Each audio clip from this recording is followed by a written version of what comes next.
This is Curious Minnesota, a Star Tribune project that sends staff from the state's largest newsroom hunting for the answers to great questions we receive from you, our readers. We're here to answer everything you want to know about the state's people, places, and culture.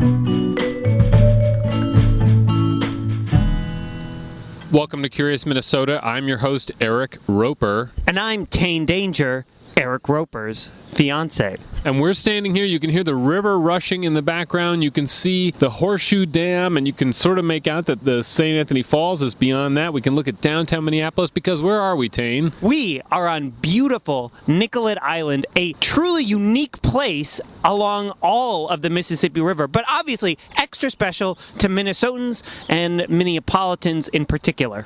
And why is it special to us? Well, it's very special to us because this is where we are getting married this fall. I know, it's very exciting. We're going to get married right on the ground where we are standing on. We're literally standing where our ceremony will be this fall. And it just so happens that I wrote the Curious Minnesota story about the history of Nicollet Island several years ago. And so what a better opportunity to sort of revisit that and talk about the history of this very unique place, which if you can hear the birds chirping, you can't see the trees, obviously, but we're in a public park here right next to downtown. It's 2022. I don't think that you are allowed to get married without doing a history podcast about the place where you are getting married first. Exactly. So we're going to be talking today with Chris and Ruchika Haig, who wrote a great book about sort of the ups and downs of Nicollet Island, which was once one of the most prominent addresses in all of Minneapolis. But this island doesn't look like it did even in the 1960s. And part of the reason for that is that local governments several decades ago were flush with cash for demolishing buildings and buying land for parks. And at the same time, a burgeoning historic preservation movement that was happening here and elsewhere in the United States ensured that not everything here was demolished. So this island in its history is in some ways sort of a microcosm of a lot of urban movements that have happened over the course of the 20th century. And so we should talk today with Chris and Ruchika, but before we do, let's hear from Paul Kopnick, our reader who asked us this great question.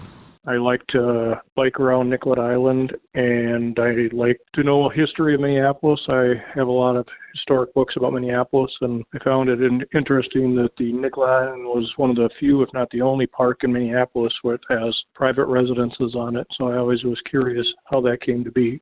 Well, Chris and Ruchika, thank you so much for coming in. So this is a very unusual place. What's the elevator speech about why should people read your book, first of all, but why should they go visit the island, and why should they know the history of the island? Well, Nicollet Island is a special place. It's one of the largest islands in the Mississippi River. It's one of the few inhabited islands in the Mississippi River, and it is central to Minneapolis history and the growth of the city, and it really is a little microcosm of Minneapolis history. And I mean, it's basically, here we are in a city that is known for its parks. The whole thing is a park, yet it has things on it, right? I mean, it's all owned by the park board, which is interesting.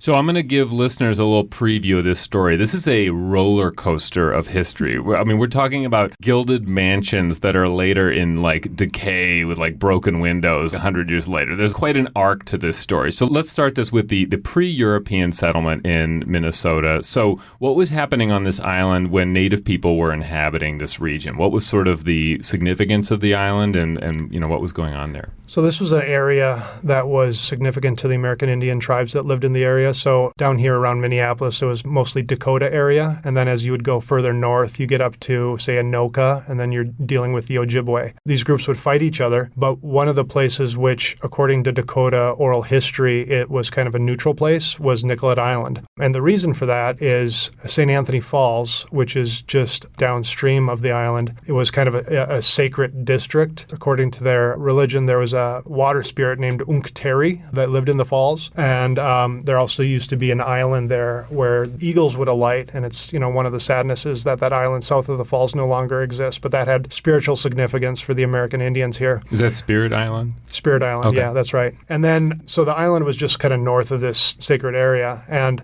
again, according to the oral history, what they believe is that women would go there for childbirth because an island is safe from predators. And so you're not dealing with bears or wolves or that sort of thing. And then also they believe they did transition ceremonies, like from boyhood to manhood. So you'd go there and observe, various rites to make that transition. And then maple syruping. There used to be a lot of maple trees on the island. That's actually the native, would have been the native species there. And they would go there to do maple syrup harvesting, which is significant for American Indians, their foodstuffs. Okay.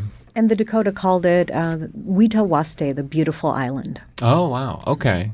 Yeah, and I mean, so this was probably going on for hundreds of years before the section that we're going to talk about, which is when, the Europeans arrive. So we know, like, Zebulon Pike came to the island at one point. Like, so we start to see, there's white settlement and white exploration starting to happen. When does the island start to actually have white settlers living on it and things like that? The very first are a couple called the Norths, John and Ann North. They are probably better known to people as the founders of Northfield. Okay. So as we said, this is a bit of a historical roller coaster. So at some point we get to an era where we have the sort of top names, the who's who of Minneapolis living on the island, and it's also sort of a center of industry, right? So how does that all kind of get built out? So after the Norths, people did start to build manufacturing along the riverbanks. So initially the product was the logs that would float down the river. There was Boom Island to the north of Nicollet Island, and that referred to the booms that would pull the logs from the river into the East Channel, and then they would get pulled out of the water and put into mills. And then later, Minneapolis became the mill city due to the flour that was brought in. So we had initially logging, and then it was later flour. Now, while this was going on, different entrepreneurs would be in charge of these industries, and some of them built their houses. Actually, there were several mansions on Nicollet Island, but I think one of the interesting things about it is it's about 55 acres, and so it was a group of day laborers, rivermen, used to a rough outdoor life, whose dads and grandpas had been voyageurs. So they were living on the riverbanks, and then you would have some of the houses that still exist you'd probably describe them as middle management and the different concerns, and then all the way up to the super wealthy living in this one area. And these are names that people might recognize today even, right? Yeah, it's kind of the who's who of Minneapolis. Some of the founders of Minneapolis, Joel Bassett, who Bassett Creek is named after, lived there at one point.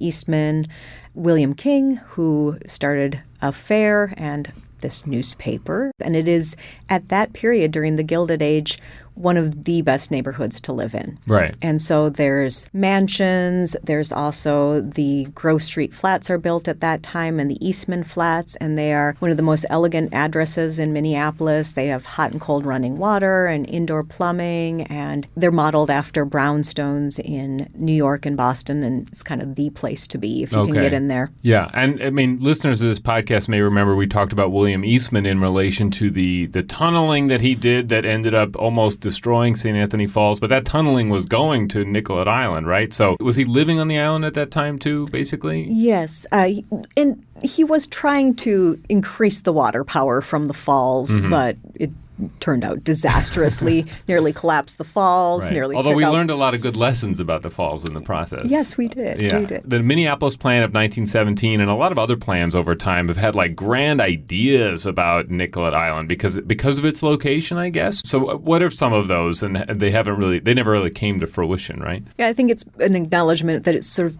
the special place. And so it's been everything from, at one point there was a proposal to move the state capitol there. An aerodome was proposed at one point. I think another one of the proposals had sort of these high density skyscrapers, and somebody wanted to put canals there at one point, which would have been another terrible idea. I mean, it would not have worked. So let's talk about the decline, because this leads us into why the island looks different today. So we were talking about sort of turn of the century and that period, but by the 60s, I mean, it's kind of like Skid Row Part 2, right? I mean, like the city has demolished its downtown core, Skid Row area, and now it feels like a lot of that activity is existing on Nicollet Island, right?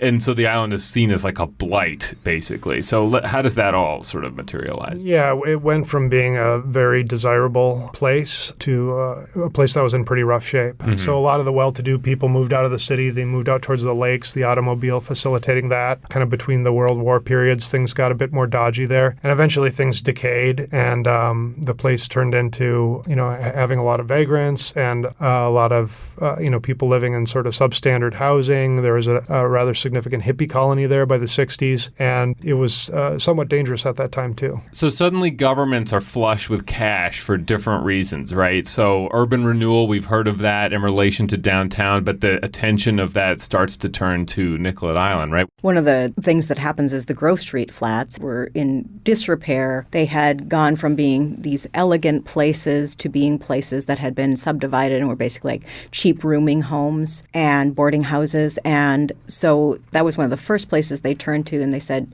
this is a hazard. We just need to demolish it. Mm-hmm. And so literally at the last minute, John Kerwin came in and was able to put together a plan and some funds to save the Grove Street flats and renovate them. Okay. Almost all the houses, in effect, got saved. It was sort of a remarkable compromise. There were a lot of people who lived there and loved the place, and there were other people who wanted the whole thing flattened, and they brought an architect in to do a survey, and he said, nowhere in America is there a collection of essentially Victorian-era houses like this. And so fortunately, it was saved. So the houses were saved, the history was saved. A few of them were demolished because they were too far gone and not worth saving. But the area turned from being a rather dodgy place into an area where some of the people who had lived there during that period got to stay, and other people who invested in the place and ended up loving it were able to restore the homes and make it a pleasant place now. And the land underneath the houses was given a 99-year land lease, and then is held by the park board. Right.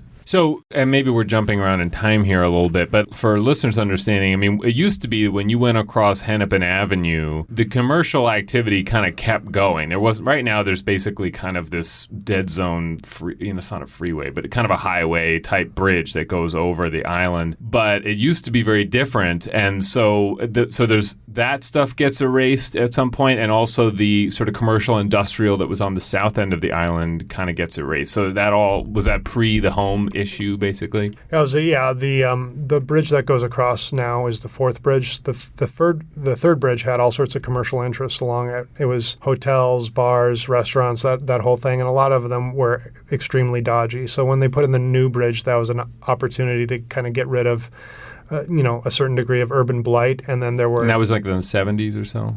Yeah. And then at the southern tip of the island, there were also a lot of commercial businesses and factories, and all of them got demolished or burned up at one point. Actually just demolished. And the two that are remaining are the Nicollet Island Pavilion and the Nicollet Island Inn and Restaurant. And those are two of the old buildings from that area that got saved and restored and renewed. Okay. And is part of the reason that the park board ends up being a big player here that, there's a lot of regional park money in the 70s and 80s. I mean, the Met Council is created, and suddenly there's money to buy up land for parks. I mean, there's a couple like seemingly historical themes that play out in this history. One being urban renewal, another being buying park land, and the other being historical preservation taking off in similar times, right? Well, one of the ironies about it now being a park is that initially when Eastman and Miriam bought the island, they offered it to the city as a park, and the city said, yeah, no, we're good. I think we'll pass on that. So that moment right there might have changed everything. That was before they really started developing it, and a lot of houses were built. But that is one of the other things that figures into the renewal on the island is the growing movement and understanding of historic preservation. And so this architectural survey that was done was part of that, saying we can't just tear these places down. These are significant and important historical houses. Right. And so absolutely the renewal benefits from the growth, the beginning of the historical preservation movement. Right. And the other thing people will find if they go to the island today is De La Salle High School, which has been there for a very long time, right? So they've survived all these transitions over the years? Yeah, De La Salle High School was established there in 1900. It was founded by the Christian Brothers, who are a Roman Catholic teaching order whose mission is to teach to the poor. And in this case, they've sort of been reconfigured to teach to city kids. But yeah, they had a very small facility in the beginning, and then they ended up buying some of the mansions and then expanding their footprint there. But yeah, De La Salle has been there for over 100 years. Wow. Okay. I wanted to do this podcast because I think this island is worth visiting. It's worth seeing. It is very unusual. I mean, there's parts of the island where the houses are where you feel like you're a little bit back in time. I mean, there's chickens and there's picket fences and you don't feel, it's very quiet. There's not a lot of like cars all around. And then, you go to other parts and it's like kind of you're right on the river staring down at sort of the St. Anthony Falls, the Horseshoe Dam, and you really feel very present in sort of the hub of Minneapolis in a way. Yeah, I think that's one of the things about the island that's important, that it was the hub of Minneapolis when it started, and the original Twin Cities, St. Anthony and Minneapolis. And then as time goes on, that's sort of forgotten. As flour milling ends here in Minneapolis, that whole area sort of changes and gets forgotten, becomes kind of a Skid Row area, as we talked about. And part of the renewal, I think, is also remembering how central the island and the river and the falls were to the development of Minneapolis. Well, great. Well, thank you all so much. And so your book is called Nicollet Island, History and Architecture. There's different versions of the book, right? One is more picture heavy and one is more text heavy. That's correct. And so if people want the whole history, they can get the book, but also they could just go stroll around, right? And sort of take it in themselves if they want to. Yeah, absolutely. Well, thank you for coming. We appreciate it. All right, thank you. All right, folks, that's it for today's show. We are back here on Nicollet Island where we began the episode. And again, it's just a beautiful night. There's people on picnic benches. There's joggers. There's people looking at the river, people walking their dogs. But yeah, we're very excited to be back here in a couple months. To get married? To get married. So exciting. No, it's very exciting. Do we get to do multiple takes of the wedding like we did with this podcast? I don't think so. I think we get one shot at that. Uh-oh. I'm going to practice. Okay. And if you have any feedback about this show, email us at curious@startribune.com. Or if you have other questions you'd like to see us tackle on this show, email us at curious@startribune.com. If you have any advice just on a happy, long life as a married couple, please send those to curious@startribune.com. All right. Thanks so much. Thanks for listening to Curious Minnesota. We want to hear from you. Ask questions and read more stories online at startribune.com/curious. Our show is recorded at the Star Tribune's headquarters in beautiful downtown Minneapolis, and our music is produced by Matt Gilmer. If you like the show, please rate us on iTunes or leave a review. And until next time, stay curious.